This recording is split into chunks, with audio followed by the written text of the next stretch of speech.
彭定康以港大校監嘅身份出席，主持問答時間。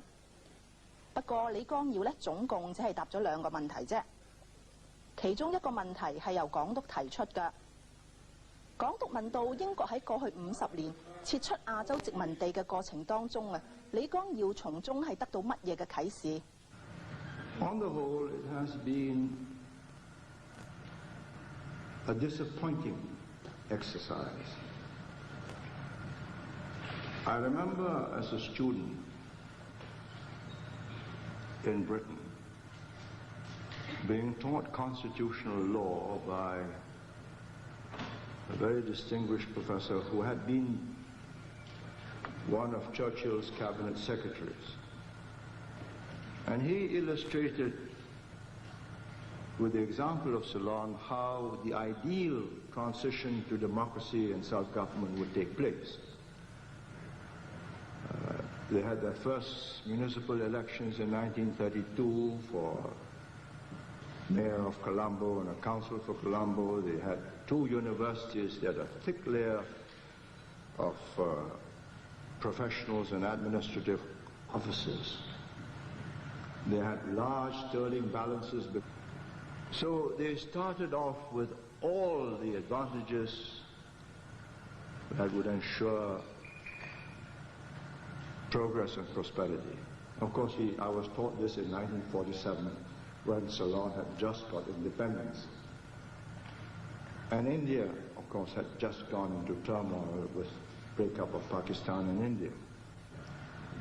I have never believed that democracy brings progress.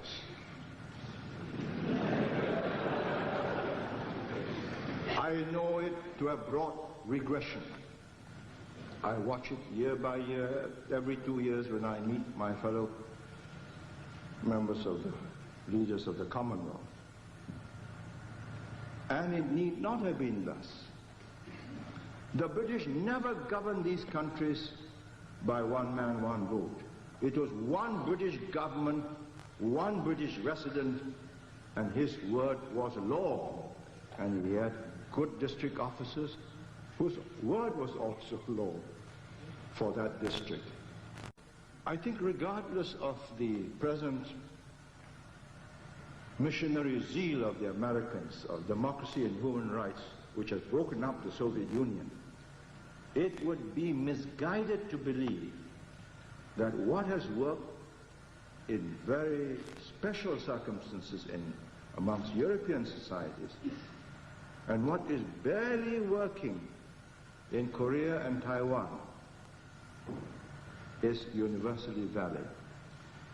How to establish good government? Good government means a government that considers itself a trustee of the people, whether you're king, chief, or whatever. Not somebody in temporary charge and insecure and therefore out to settle an annuity and a nest egg for yourself, which is what has happened in so many countries. So if you ask me what my thoughts on decolonization are, I think they are grim, because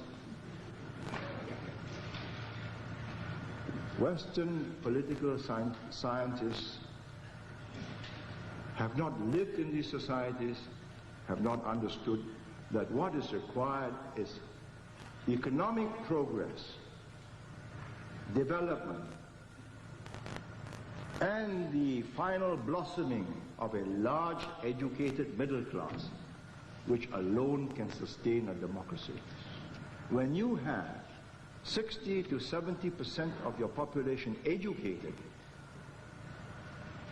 knowing what will work and what will not work, then one man, one vote makes sense.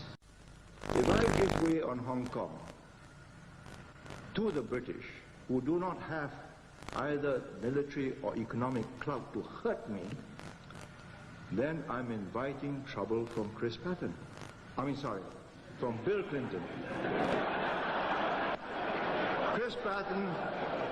Chris Patton can only express his exasperation, but Bill Clinton can turn MFN off